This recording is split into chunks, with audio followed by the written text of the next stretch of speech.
Tired of screwing up, tired of going down, tired of myself, tired of this town.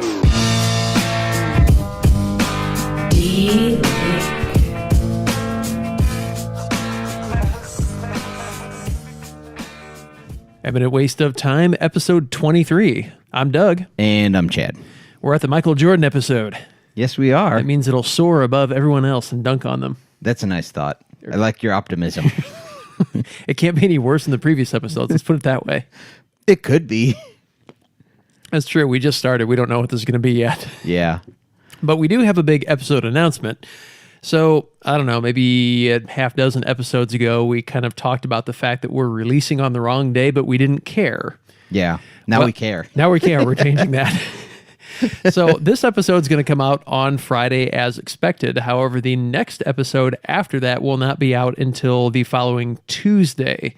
The main reason we're doing that is schedules are tightening up, and recording this on a Wednesday like we normally do and getting it produced and ready to post on a Friday is sometimes a tall order. So this gives us the weekend and a couple extra days to make sure that we have time to do the things we want to do with it, especially as we're trying to edit in photos we've been talking about or maybe other video clips and that kind of thing. And sometimes it just takes a little time to get that all lined up. And if one thing goes wrong time-wise, it makes it a real bear to get out on Friday. So you're going to hear this one on Friday as normal, but then the next one won't be out until the Tuesday after the following Friday. Yep. So a little bit of a Whatever break from us date for you. that is. I don't know. Time from now. Who knows? Tuesday. It'll be, you'll know because you'll get a notification that's out. Yeah. Tuesday. It'll come. I promise. So there you go. I don't know that that's going to mess with our consistency algorithm, but I hope it doesn't. It's not like iTunes is really pushing us anyway. Right. We're not getting some big, huge boost off of them. Yeah.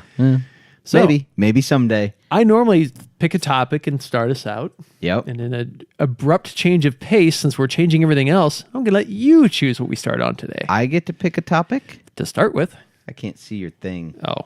Come on, super. Okay, I'm going to preface this. No, your water bottle's in the way, but that's why I said that. So preface away. Go ahead. Now you've lost your rights. Go ahead. Now I get to talk. So Chad's giving me grief because this laptop here is the one that has the document on that kind of outlines what we're going to talk about. For those listening only, it's the one right next to us. Yeah. There's a laptop considerably further away that is Chad's. That's the one we record audio and video on. And there is a small countdown timer at the bottom. And I kind of eyeball that to give me a rough idea of where we are time-wise and how quick we need to wrap the show up so we don't end up with another hour and 20-minute monster like episode Several 20. times. Yeah, I was going to say, not just the one time. There are quite a few. Yeah. And we've talked about some of these things before. Chad has superhuman hearing, and mine's probably better than average. I can still hear, you know, those little, what do they call them, mosquito ringtones? Yeah. I can hear those plain as day, and I'm pushing 38 years old. I guess old timers like us are not supposed to be able to hear those. Yeah. I can hear them just fine. My whole family says I have dog ears. Yeah, you do, because you're definitely even a little more sensitive than I am. However, I wear contacts, and I'm just about legally blind without them. In fact, if you've ever been to an eye doctor, they have the big chart on the wall or it's projected or whatever, and usually the top half of the chart is one big letter, like an E or a W. Yeah. I can't see that. But with my contacts in, I'm basically 20/20, but it's still kind of a soft, movable, squishy lens, and it, floating on your eye. And so sometimes it's not perfect. So Chad was giving me grief about the fact that I couldn't see the clock way over there. It's like 8 feet way over there. Yeah, and it's what, 1/4 inch tall letters? Numbers? I could tell you exactly Clock what they has say. letters. Clock has letters. Okay, yep. Them contacts ain't helping near as much as you thought they were. Okay, it's 809, 810, 811, whatever. I can see it for the most part, but every once in a while I blink into just a blurry mess. And it is QE730. Maybe we should invent our own time. Might explain a few things. So the backdrop is Chad's giving me junk about that, and then this laptop is sitting 2 feet away, and he's like, I can't read that. Because your water bottle is in the way. I can't see fine. Here, okay, water bottle's out of the way. Good. Okay. I'll pick the topic first. I can do that. I suppose you didn't watch The Dirt Every Day that I had told you about. I know time has been tight for both of us, so I understand. I got bits and pieces of it. I'm kind of highlight reel. Basically, well, anyways, if you want to talk about that, we can. Otherwise, we can move on. Let's skip that one. We'll let you get a good view of it at some point. There's nothing pressing there.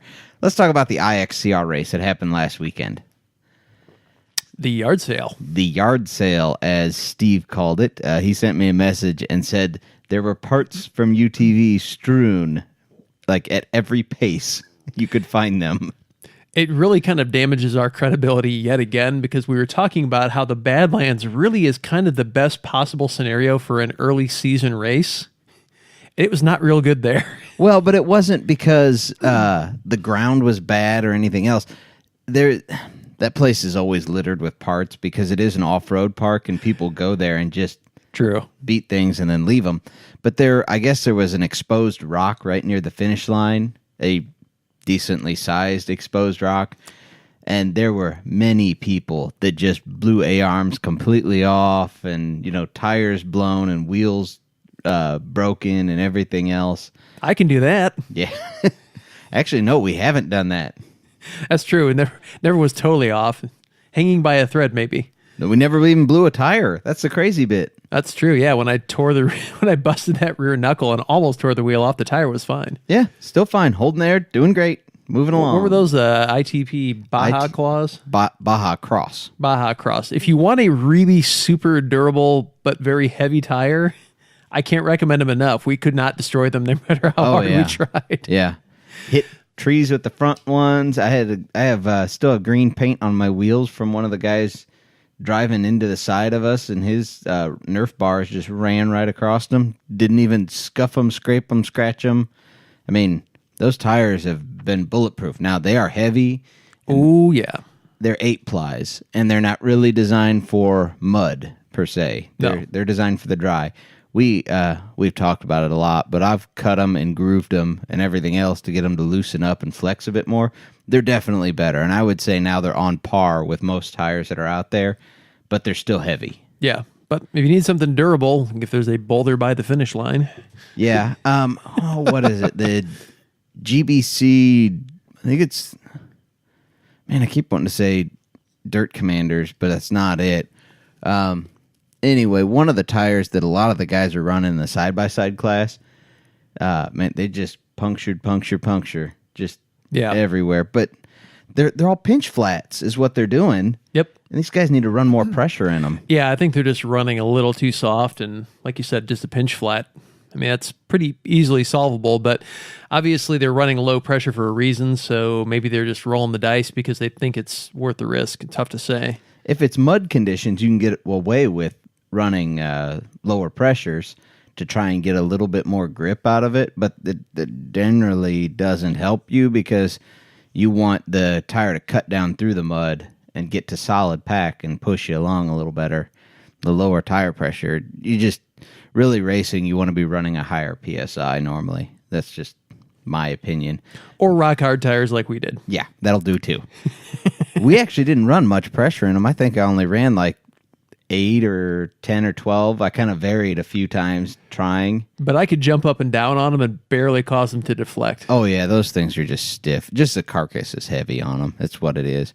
But durable. Yep. So, yeah, but the IXCR race went off without a hitch. We've posted a few videos and pictures. I don't know if Doug... Did you see the one of the guy, the dirt bike? I don't think I did, no. So if you guys haven't seen it, go to our Facebook page and you'll see it. But a guy on a dirt bike, and it was his first year racing. Oh, video. Oh, the video, yeah. Okay, I was thinking picture. Oh, no, I saw him. Oh. So there's this. It looks like just a puddle is what it looks like. And he's thinking, I'll cut the corner here and, kind of cut the edge of the puddle and gain a couple seconds here because it was just after the start. He went in there and it instantly dropped. Like there was a big hole that you couldn't see in the puddle and just stopped the bike dead. And he did a somersault right over the bars. Front end went down and he just went over. I think the bike remained standing even, if I remember right. It may not have, but it chalked the bike up like dead stop and he just kept going over the bars. He was okay, but Yeah, it definitely threw him. So. I mean, I'm not going to lie, I laughed. I mean, you're supposed to, you're supposed to ask if the person's okay first, but since it had already happened and he had, lived to write about it, I figured straight into laughing was okay. Yeah, that's fine. So the side-by-sides, from what I heard, there was a bunch of X3s. Like, X3s are dominating the side-by-side racing world right now. I'm not saying in winning, I'm just in numbers right now. People are buying them. Yeah, Yes. definitely. I attribute a lot of that because they opened up the GNCC class, I think, is how they did it. I think. Okay. I think you can run a turbo in the non-pro. Yeah. So that definitely opened it up. So I think people are buying those because I know I went to my local dealer when I was looking around, and they said they didn't have any X3s because of the way GNCC had restructured their rules, and he said they had 3 of them, and in one day they sold them all out as soon as GNCC released their rules. Well, I think, like you said too, man, the suspension on it is just absolutely tuned perfectly, and they're comfortable, they're fast. The cockpit layout is great for racing. It's not good if you're getting in and out constantly. Right. If you're going to do some sort of weird Easter egg hunt with a UTV, this would not be your machine. Nope. But if you're strapped in it for an hour to 90 minutes of racing, it's perfect. Everything's at an easy reach. Everything is, angled towards you. I mean, it really is a kind of out-of-the-box racing machine. It is. Now, there's some things. So, I've been watching a few videos on different machines, and some of the kind of drawbacks, we'll say, to the X3 is it's long and low. So, they tend to get stuck on the underbellies if you approach a little bump or a rock slow. If you can get enough speed to just slide over it, you're fine. And long doesn't necessarily lend itself to XC racing. Right. That's why I believe it was Kyle Cheney who did it, cut and shortened his by like 6 inches or 8 inches or whatever it was. Yeah. A fair amount.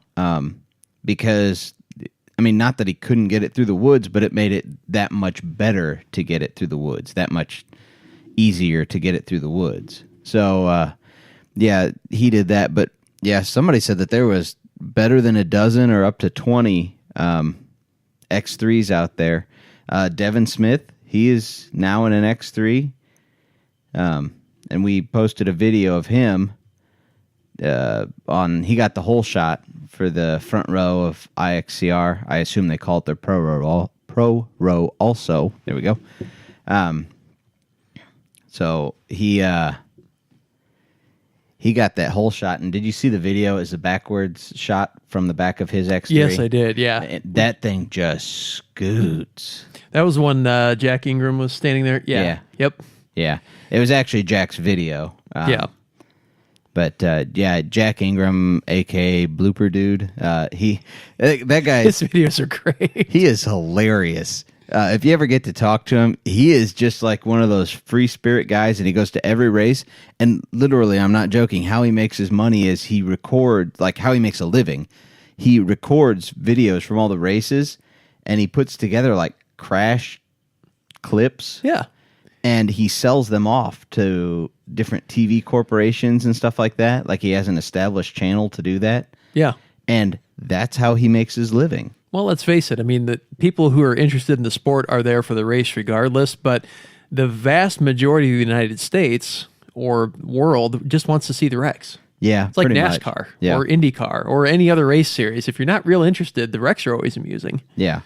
So, and let's face it, there's a lot of them. And a lot of them aren't race-ending wrecks. Like in NASCAR, for the most part, you wreck, you're done. Right. A lot of these are, you can go down a hill and you might bend some handlebars and other stuff on an ATV, but if it runs, you can get back on, try again. And so some of his bloopers are people like 3, 4, 5 times trying to get up the same hill. Yeah. He's got some good ones, though, but just the guy in general, he's hilarious. You go to talk to him, super friendly guy, just as free-spirited and as goofy as you could ever want to meet, and just, funny guy. I wouldn't trust him doing my taxes, but great guy, So I didn't hear anything. You've talked to Steve a lot more than I have. What was the attrition rate on UTVs there? I mean, what percentage do you think finished? He didn't give me a percentage, but by the way he was talking, And from some of the video I saw, it was not good for those things. Yeah, that's kind of what I saw too. Like you said, a lot of the video didn't make it look like it was particularly good, but yeah, I don't know what to blame that on because man, the Badlands is generally an open place, pretty open anyway. For it's established trails; they're not cutting fresh ones. Yeah. I mean, there might be doing a little bit here and there, but by and large, it's established stuff. They're just slapping arrows up and making a course. Yeah, the trails I saw video on, they looked reasonably wide. I don't know if it was because of exposed rocks and stuff like that. Maybe it was first round jitters for some people. Maybe the X3 is more machine than a lot of people know how to handle. Could be. I mean, but some of these guys, you know, they ran them last year or they've already had high horsepower machines. Yeah. So, you know, I don't know what to attribute it to. Maybe it just was one of those races that sometimes it is. It's just bad luck's infectious. Yeah.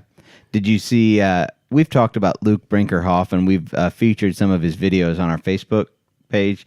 Did you see what happened to him? I don't know if you're friends with him on Facebook or you see any of his posts. I am, but I haven't been on Facebook much in the past week, so I didn't see.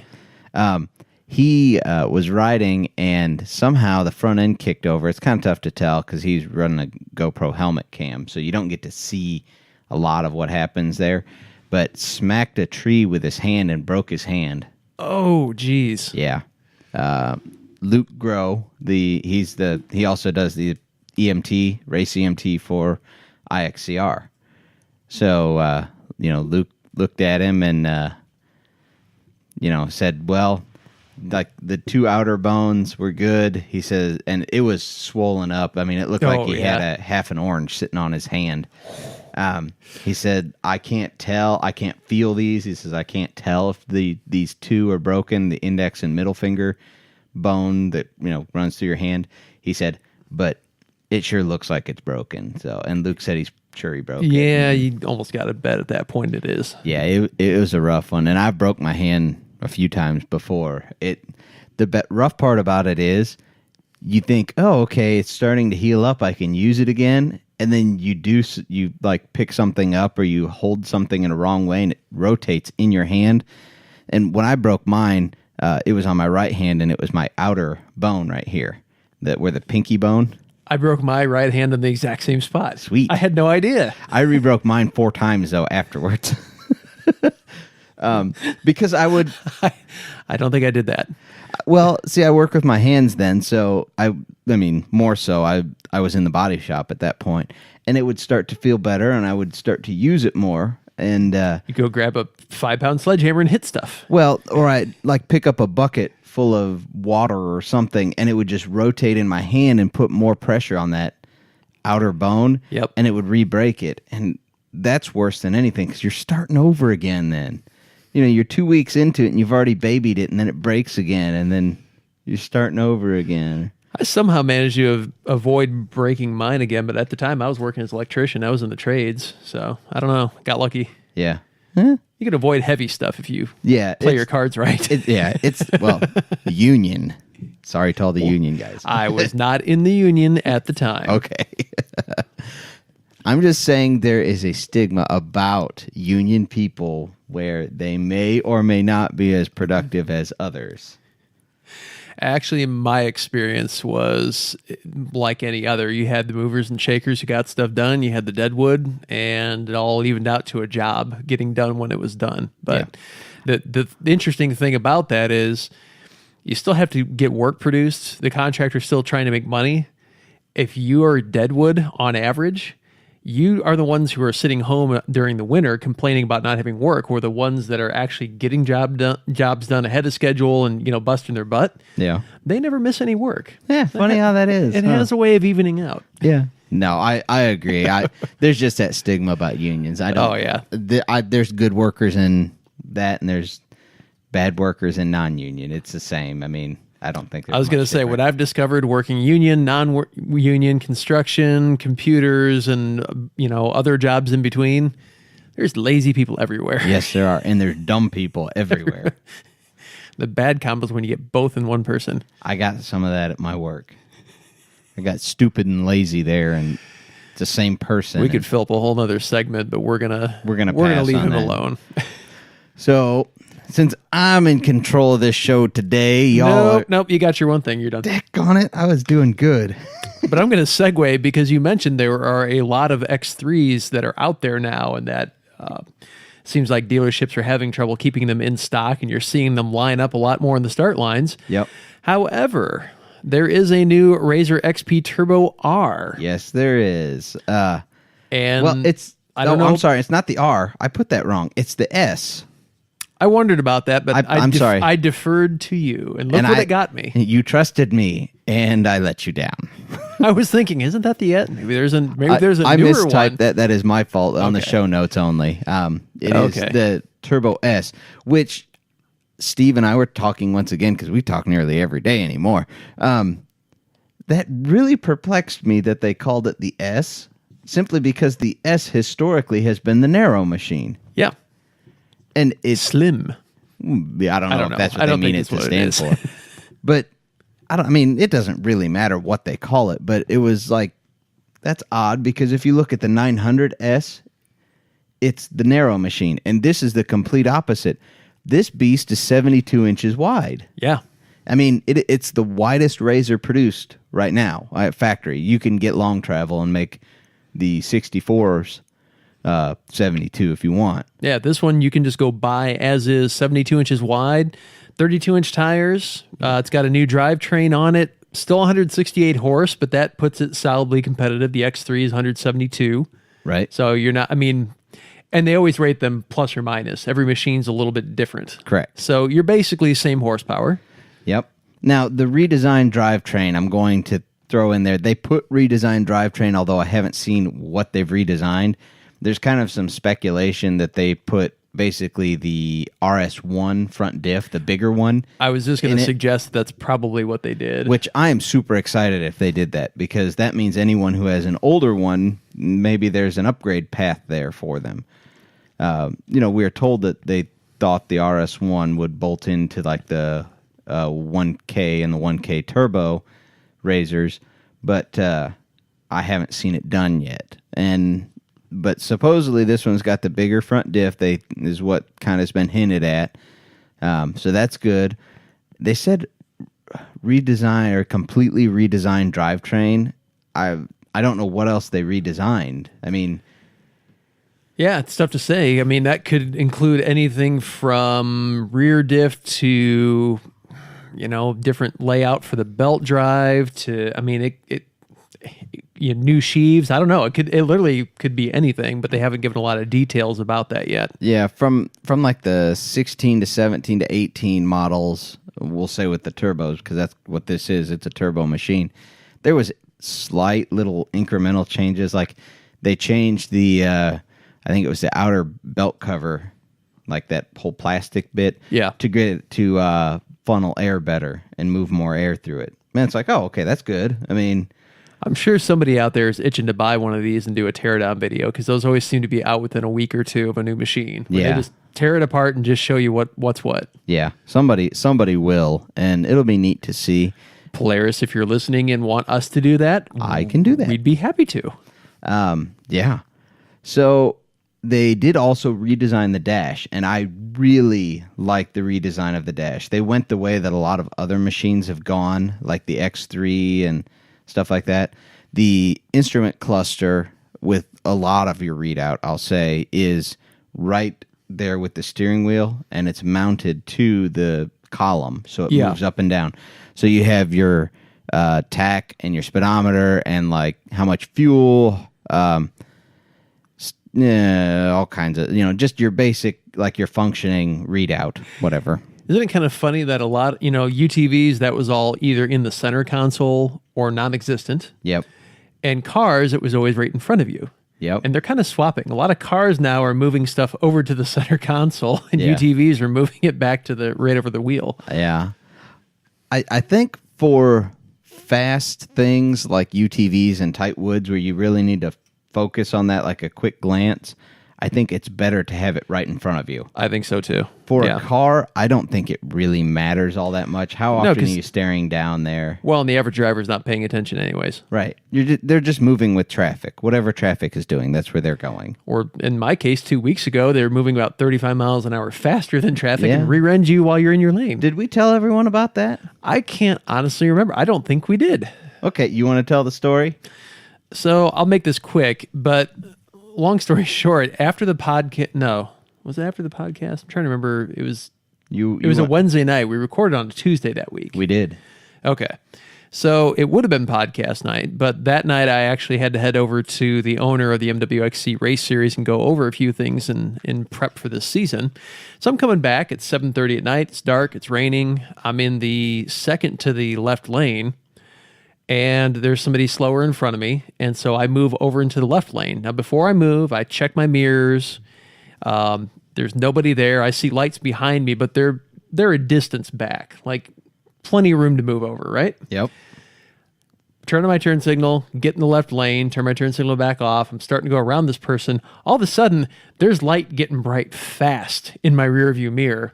And I look up and think, oh, maybe I misjudged or something, or maybe that person was moving fast. And, they get up on your butt to kind of push you out of the way because they want to be in that lane.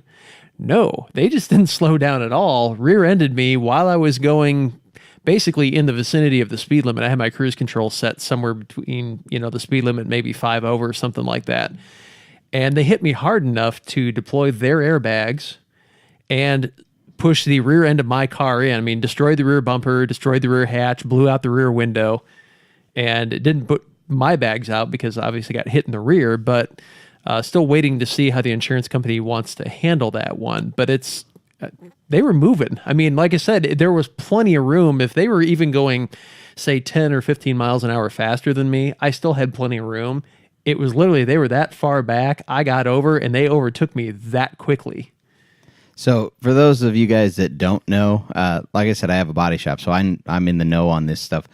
They had to literally be going at least 25 miles an hour faster than Doug was to set off those airbags, because that's the threshold that's set by the government. So I want to say I had my cruise set at 60. The speed limit in there is 55, but on 465, the traffic always moves a little faster. You don't want to be the slowest person out there. You just kind of want to meld with traffic.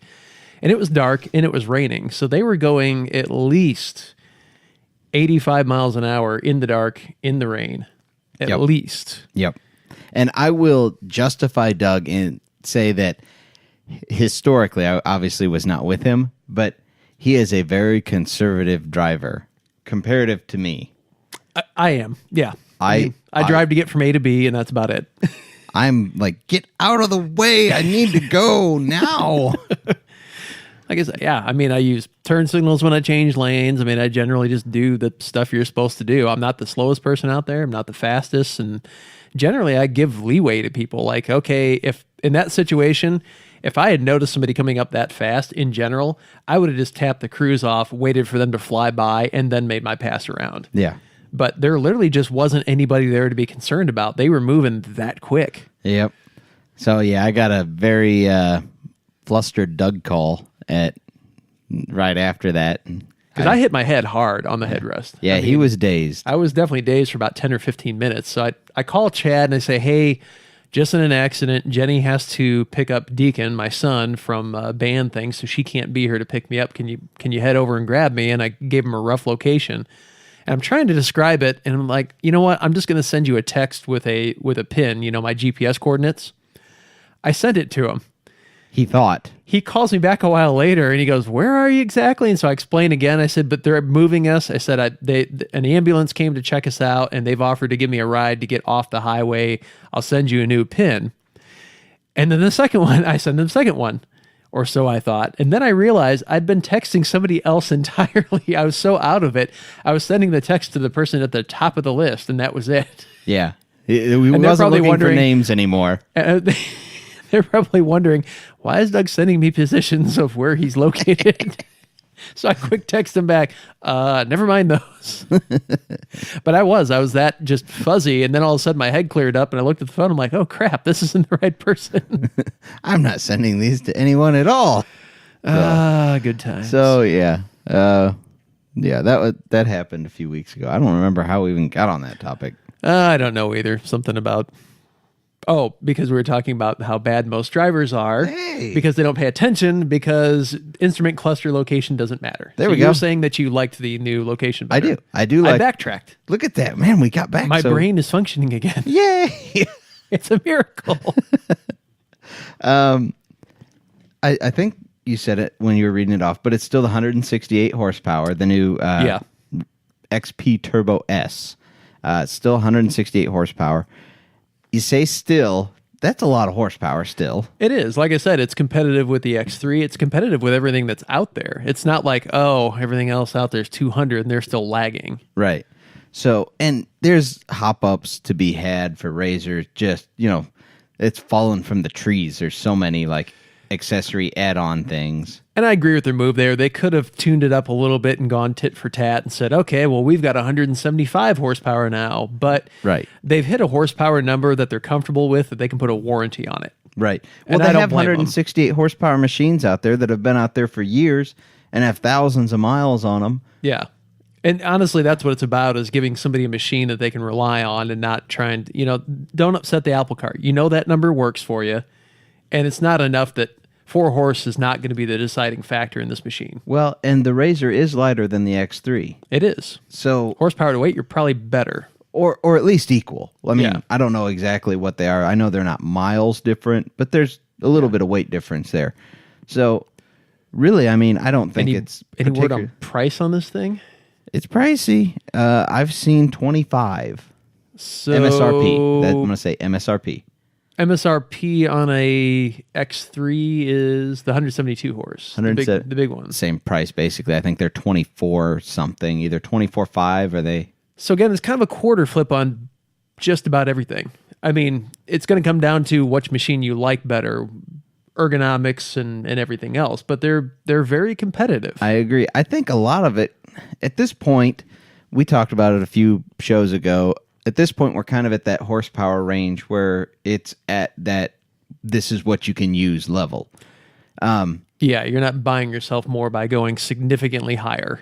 So if you're going to race, and I mean, like, it's a race-dedicated machine only, and Steve would argue this one, but I think the X3 is set up initially better as a race machine because of the ergonomics that you get, and it's low-slung and everything else.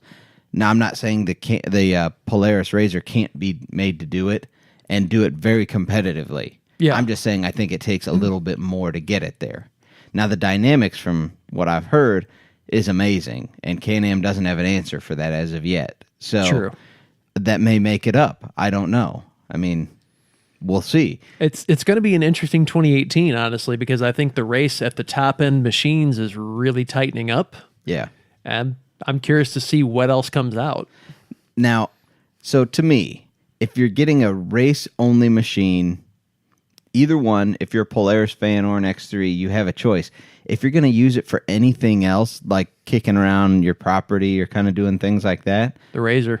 That is exactly the conclusion I was coming to. Yeah. Yep.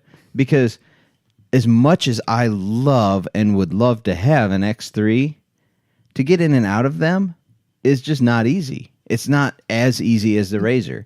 Now, it doesn't give you that low-slung feel like you're in a rocket ship or a race car.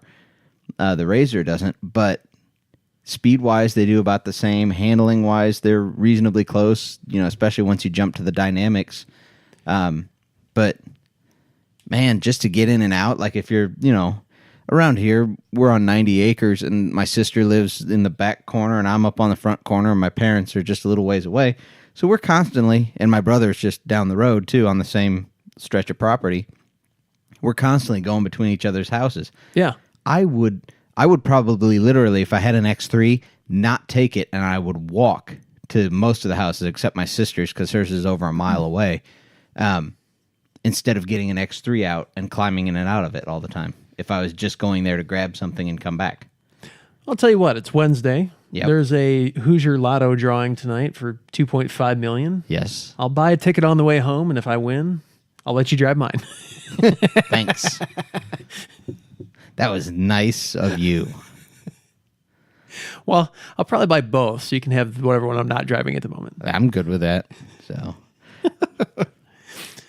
now it'll be interesting to see, how that stacks up, because I was curious about price. That's one thing I hadn't seen on it, but since it's very similar, it really comes down to preference at that point. And man, they both look like good machines. And I will add that the XP Turbo S, they all come with dynamic shocks. There's not an option to get it without. So you're basically getting a loaded machine pretty much out of the gate. You are getting top of the line, yeah. They're not doing like a stripped down version with cheaper shocks. I mean, in 32-inch tires, that costs something. That's a real cost. And oh, yeah. I mean, and I think I'm wanting to say the X3 only comes with 30s, if I remember right. That sounds right. But so, I mean, does that help you? Does that hurt you? I don't know. It kind of depends what you're doing with the machine. But yeah, you are getting a full, like it's got the ride command because it has the dynamics. So it's the touch screen there and all that. And that's crazy. They're coming with 32-inch tires now, because that is basically stock pickup truck size. Yeah, it is. I mean, I remember a few years back, like people were stretching to try and get 32s on a machine. Yeah. And now it's like, oh yeah, I can fit 32s on a stock machine easily. And 35s are now at this point kind of considered a big quote unquote tire, but they're not an uncommon size tire either. No, certainly not. You can find them, basically, like you said a few years ago, unheard of 35s. They just didn't make them. Right. Now they're all over, and it's not uncommon to see guys with them on their bikes. And there's guys running 40s and 42s. And it's amazing to think of. Well, what you're really seeing is when you're going that big, typically it's mud machines. Right. What you're seeing is a lot of these machines now are taking the spot of what used to be old built pickup trucks. And Jeeps. And that kind of stuff. Yeah, I You're agree. starting to see machines like this, and people are shying away from, I think for a couple of reasons. Number one, the supply of older trucks is getting thinner as they're rusting out and returning to the earth. Yeah. And the cost of them is going up. You used to be able to get an old pickup truck for cheap, but as a lot of them now are becoming kind of more collector items. Yeah. Your C10s and C20s and the older body style, 6th and 5th gen Fords and that kind of stuff, they're getting harder to find, and people don't want to abuse them and beat them up. They want to put them back on the road as nice trucks. Right. And newer trucks are basically too complicated. Yeah. You've got a lot of electronics and emissions and a lot of other junk that you have to deal with. And so it's becoming kind of untenable to make these machines into these big mudders, whereas these things, that's what they're built for. Yeah. And you can build them up. There's so much aftermarket support. So it's kind of interesting to see. I'm not saying it's a wholesale transition, but I think there's definitely a move away from customizing what once were road-going pickup trucks into this and just using UTVs for the same purpose. Well, yeah. Also, I mean, a Jeep now is $40,000. And pickup truck, you can spend $60 or $70 if you really want to. Right. And I don't think the Jeeps are all that trail worthy, we'll say, straight out of the box anymore. They used to be. They're just not anymore. And so all of a sudden now I can buy a fully loaded, like ready to go, the new Razor XP Turbo S is the best of everything on the market currently, and it's $25,000. Yeah. I mean, I'm saving $15,000 straight out of the gate. And you're getting sense. you're getting a suspension system that is more advanced than what you're getting in the Jeep. Yeah. By leaps and bounds. Yeah, you're right. I mean, just old car, old truck, everything. The prices have gone up. I mean, several years back when I built a 27T, I needed a Chevy 350. I got a little C10 pickup that it was probably a fixable truck at the time, but they were it wasn't light blue color. light blue. Yeah. I bought it for $800 just because I could pull the motor out of it and I had a good motor and trans, and threw the truck away. You couldn't touch that truck now for less than $5,000. Oh, I know. And I feel bad about it, but at the time it's like it was an Nobody $800 truck. No one cared. That was it drove. Decade ago, maybe? Yeah, a little more maybe. Yeah. Yeah, it ran, and I remember you driving it around. I drove it into the shop to pull the motor and trans, and it drove fine. There was no problem with the truck. Yeah, you wouldn't have a prayer of finding that for less than $5,000 now. I know, it's crazy. I mean, a truck that 10 years ago was under $1,000 is now 5 times that. Yeah. And it's probably a basket case even at that price. Oh, yeah. You'd really have to do some serious work if you're going to make it a mud truck. I mean, you'd probably have to be welding frame, because there's going to be rust and other things to deal with there. So it makes sense. So you've got these kind of purpose-built machines now that are coming from the factory more and more. I mean, there's an X3 basically mud edition. Yeah. Right from the factory. Just go buy it, hop in it, take it through the deepest stuff you can find. Yep.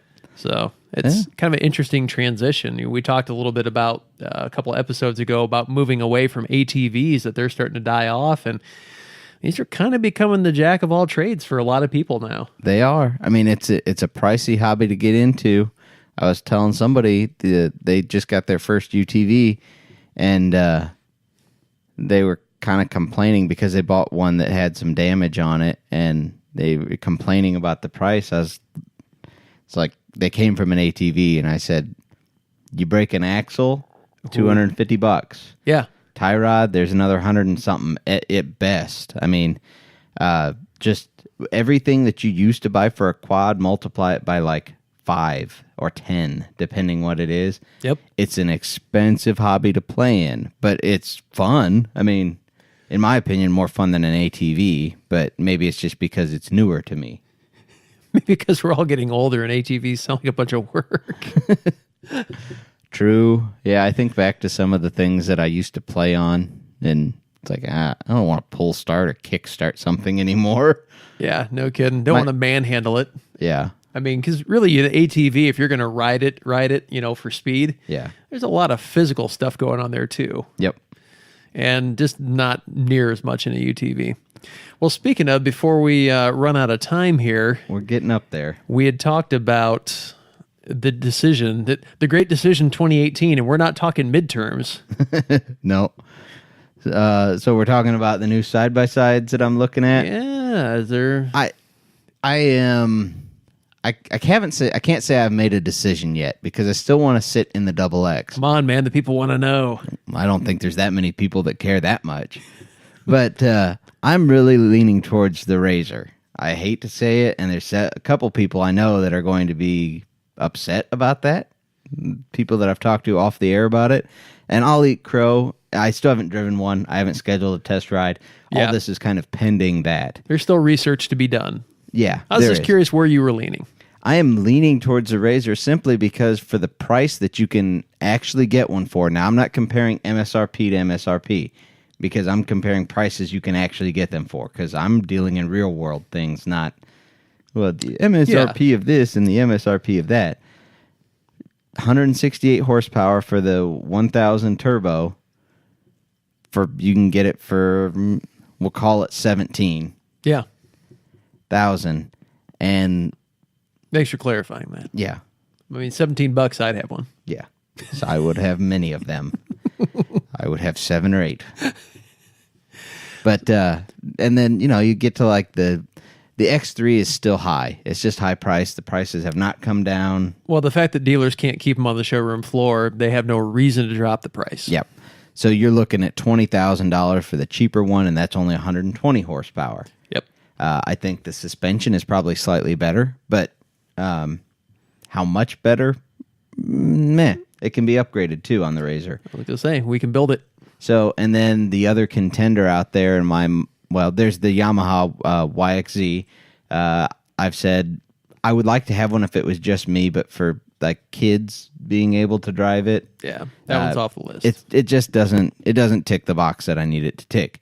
And then there's the Double X that's coming out, the Textron Double X. Built like a tank. It is. Weighs like a tank. It weighs a bunch. And I see where the weight is. There's no argument of, they just, made it heavy. No, it's built really well. Yeah. But you're only getting 125 horse, and the price is $20,500 MSRP, and I'm sure they're not going to cut that much to start with. No, and, when you get into 600 pounds heavier and 45 horse less, the math becomes a little, fuzzier. Yeah. Yeah. So anyway, I'm leaning towards the XP Turbo. If I'm going to do it, I'm just going to get the turbo machine. Maybe we should do a Facebook poll just for laughs. Yeah, Not that we'll listen to you, but it might be interesting to get some feedback. I'll take it. And like I said, I mean, I'll eat crow if I was wrong on this. I'll say, I never said the Razor is a bad machine. I've told you multiple times, though, I don't think there's a wrong answer. Yep. I just don't. I agree. Probably isn't. So that's where I'm leaning.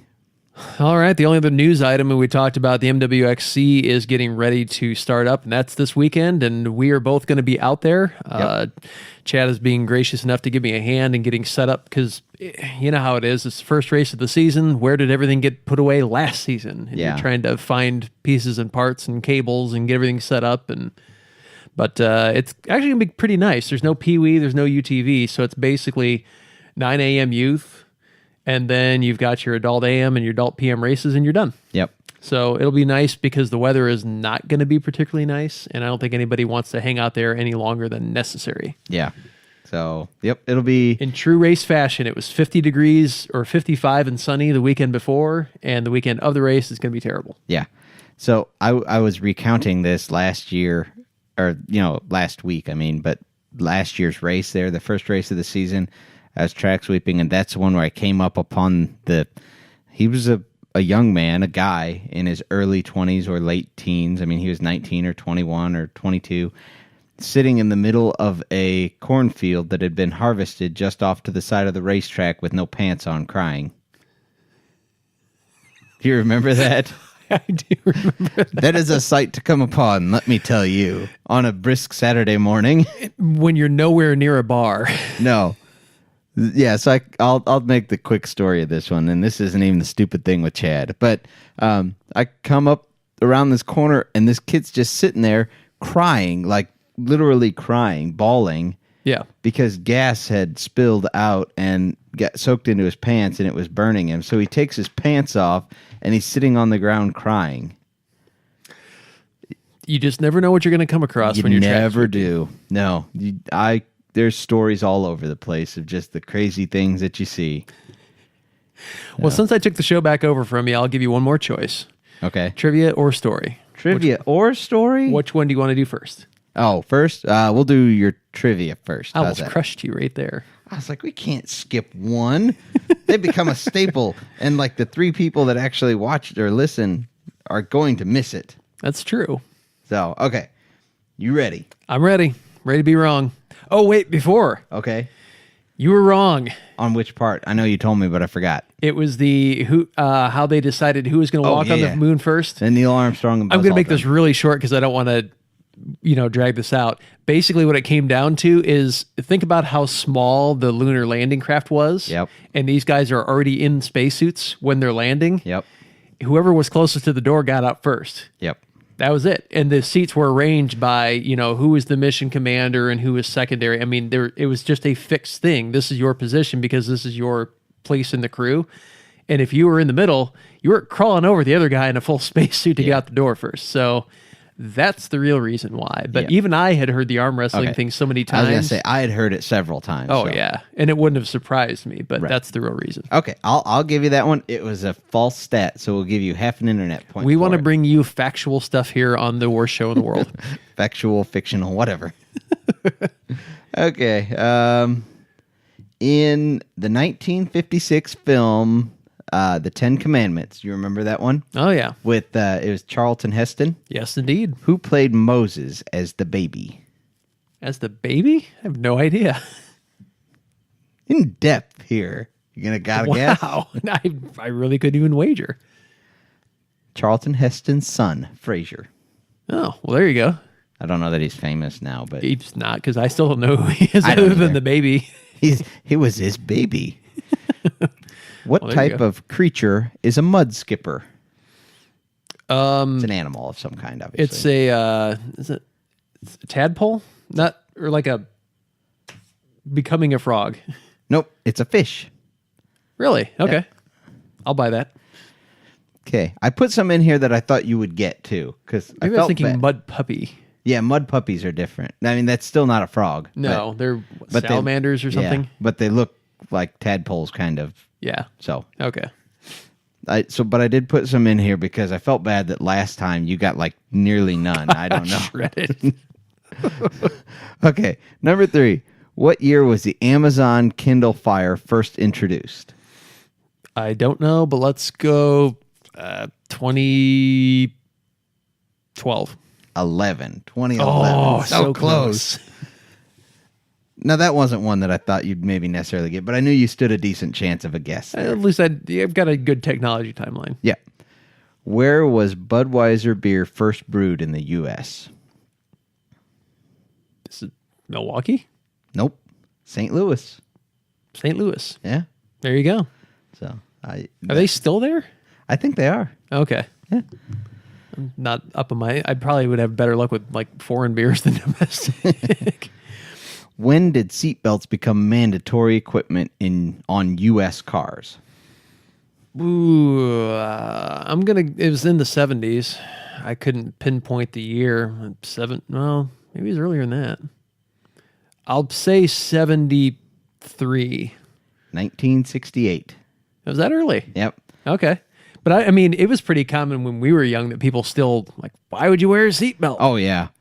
There really weren't laws when we were young, like growing up. I mean, there's laws now, they enforce and ticket, but that wasn't really common in the 80s even. No, the seatbelts were rare to wear around here. In fact, there were still a lot of cars on the road that didn't have the 3-point belt. They still had like lap belts in the front. Yep, trucks and stuff. Yeah. Yeah. So 1968. It's amazing we're alive.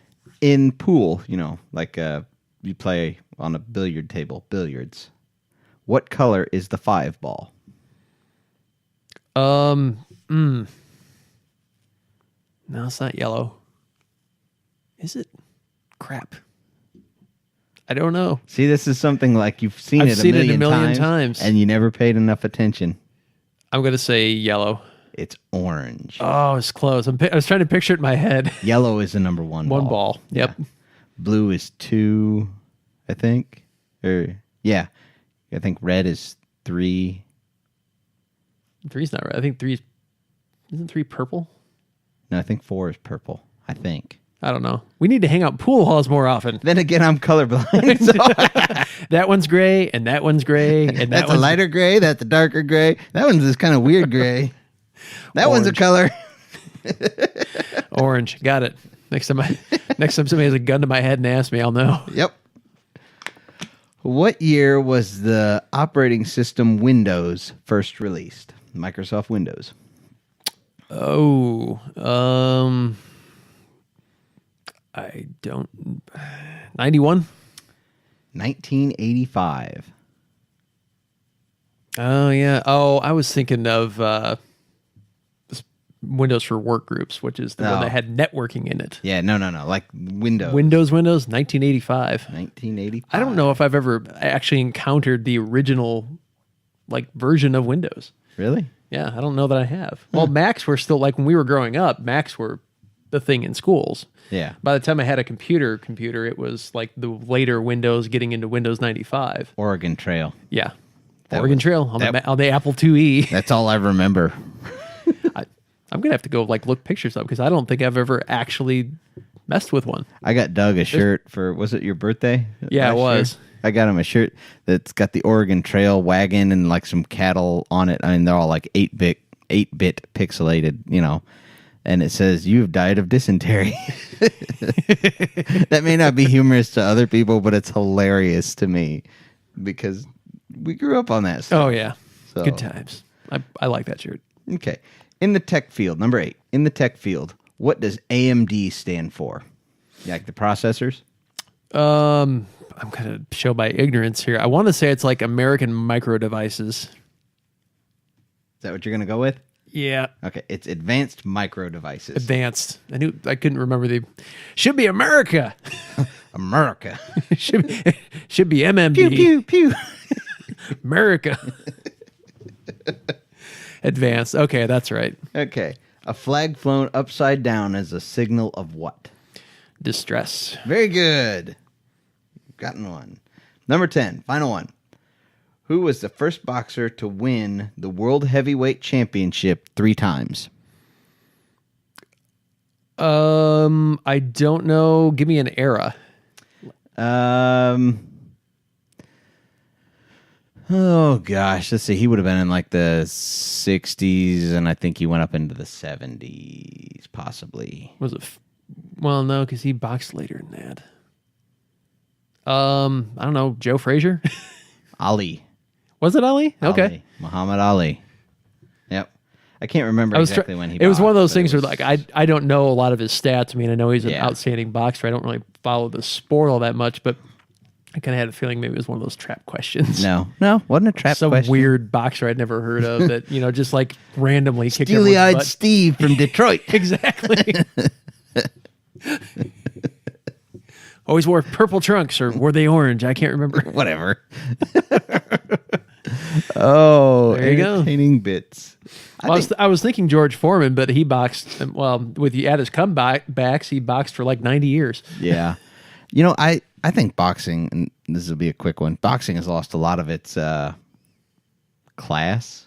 It's a lot of its, what I saw is its, anyway, back then. Yeah, I think so. I think that just public tolerance for a lot of that stuff is, I don't know, I guess the attitudes have shifted too. And so they kind of catered towards the more hardcore crowd that didn't really care as long as it was boxing. I think a lot of sports shift that way. If they lose mass appeal, they just cater to what's left. Yeah. And I don't think that's done boxing any favors. No, I don't think so. NFL's kind of heading that way. Their numbers are down year on year. Yeah, I heard that. Not looking good for them so far. No. They need to do something different.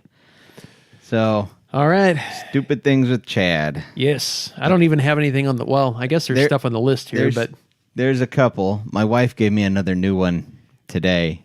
She actually told me last night, but I forgot it and I put it on today. But all right, what do you got? We won't do that one. We'll do the one with my sister that I was telling you. Oh, yeah. So this isn't actually a Stupid Things with Chad, although my sister was telling me about this. Stupid Things with Chad's family. Yeah, there's lots of that. I could fill 30 years of episodes with that stuff. So my sister got one of these, it's the like Roomba vacuum thingies, Oh, yes. I don't know if she actually got the Roomba one or one of the others. There's several. So regardless, none of them are any better than the other per se. But so she sets it up on a schedule, or when she comes out in the morning, she said she turns it on and lets it vacuum, and then that way she can kind of make sure it gets back on its little charging base before she heads out for the day and whatever. So she gets up in the morning and turns on the little vacuum robot, and it starts going around, and little flippers are flipping dirt into it and all that, whatever it does. Yeah. And she's sitting on the couch having a cup of coffee, and all of a sudden the vacuum comes by her. And, she doesn't really pay attention. Then it turns like to go across the rest of the living room. And their whole living room and kitchen is all the same hardwood floor. So the robot just goes about the whole space. And she said all of a sudden she sees this like streak behind it, and it's still going. And come to find out, one of her dogs had taken a dump on the kitchen floor. And the robot went in there and just decided to try and vacuum up dog poo, and it was still pretty fresh, obviously, and sucked up a bunch of it, and then just started acting like this dirty mop of death and smeared it all. It was all throughout the kitchen, she said, and just dragging poo all through the living room and everything else. And she's trying to get it and stop it. And the problem is the little brushes that it has, like the flip out there, like little rotary brush, they're covered in poop. Just flipping poop everywhere. And she's trying to stop that's this. so awesome. And how do you pick up a robot covered in poop that's trying to drive away from you? I think the answer is quickly, because you're going to get it on you, but just like stop the bleeding. So she gets this thing and she stops it finally. And she said she spent an hour and a half trying to clean poop out of the inside of the vacuum robot because it had sucked it up. And not to mention all of her floors. Oh, yeah. So remind me how this thing saved her any time. It didn't at this point. So the funny thing is that the reason the dog pooped on the floor is because it's a puppy, and they're working on house training. Yeah. So they go to like clean up this one spot, and they have this like other cleaning robot thingy that cleans up dog messes, and you just like set it on top of the mess, and it cleans that spot. Well, so they did that on one of the worst spots to try and clean it up, and the dog walks over and pees right on top of the cleaning robot. Same day, all the same time. It's like, yep, you're doing good. Technology's really working for you. Defeated by a puppy with an IQ of 2. Yes. So, yes, and so she got the poop swiffering robot there just flinging poo and smearing it across the floors, and then the dog's peeing on the other little cleaning I'm just picturing thing. both robots like in the trash can by the curb. Apparently, at least I think it's the Roomba Corporation, they will, if that happens, they will just give you a new robot. But she didn't know that. Nice. So she spent time cleaning up the poop robot. And wah. Yeah. So imagine getting that box. You're like the company room and you open up this box. There's another story that goes along with that from my wife that has a lot to do with that. We'll have to save that one for next time because we're getting long on time. Yeah, we're going to have to put that on the list or I will completely forget that one. We'll add it in there. Okay. Well, hey, want to say a huge thank you to our sponsors. And actually, in a weird change of pace, I'm going to let you do the sponsors for a change. Okay. We want to thank Watch Communications. They're the ones who they host our website. They host all the audio feeds for the podcast. So if you guys are looking for an internet service provider that's kind of not there in your local space in the Indiana, Illinois area, at least, definitely get with them. Maybe they can do something with like a point-to-point access for you guys. Yep. TGM Off-Road, Rob there and those guys, they've helped us out through last race season. We talk to them fairly regularly. Good group of guys there on Facebook too. If you guys are looking for people to ride with, jump on Facebook, go to look for TGM Off-Road and jump on there. Good group of guys. You know, there's guys all over the country, and if you're looking for someone to ride with or just a place to hang out and talk on Facebook, that's a good place to go. UTV Engineering. We got Mike over there. He's also a member at TGM, but he does a lot of custom clutching and parts like that. They really deal more in the performance aspect side of things, and he does really good work. So if you're looking they do Razor clutching, they do Yamaha clutching. I mean, their staple, I believe, is clutching. So definitely get a hold of him. You can find him on Facebook if you search UTV Engineering, and you'll see him pop up on the TGM page also if you guys are a member there. And Harrison Power Sports up in Harrison, Michigan. A good group of guys like we were talking about last time. Good local dealership that, they're not just there to make a buck. They're there to be your local dealership for everything that you need. And they do service. They do new sales of several different makes and models. And not just UTVs. They do boats and they do sleds, snowmobiles, and stuff like that. I mean, good group of guys. So, yeah, definitely get with them if you're in the area, or even get with them if it's a little bit of drive. Maybe they can hook you up with a good enough deal that it definitely makes it worth your drive. So, did I miss anybody? You did. UTV-doors.com. On it, and they've been with us the longest. They make outstanding doors, rock sliders, bumpers, anything you need to protect yourself or your UTV. Definitely look them up at UTV-doors.com. You can also find them on Facebook. Yes, you can. You're so close. That's it. You're fired. I'm docking your pay for this episode. Half pay? Half pay. I'll be nice. I'll go half pay. Half of nothing, still nothing. All right, everybody. You can find us on iTunes, Google Play, Stitcher, iHeartRadio. You can also find our website at eminentperformance.com. Find us on Facebook /Eminent Racing and on Instagram at Eminent Racing. And YouTube. And on YouTube, just look for either Eminent Performance or Eminent Waste of Time. Either one, you'll find our channel. Yep. And in the meantime, make sure that your poop smearing robot is under control. And thanks for riding along with us. Thanks, guys. Tired of going down, tired of myself, tired of this town.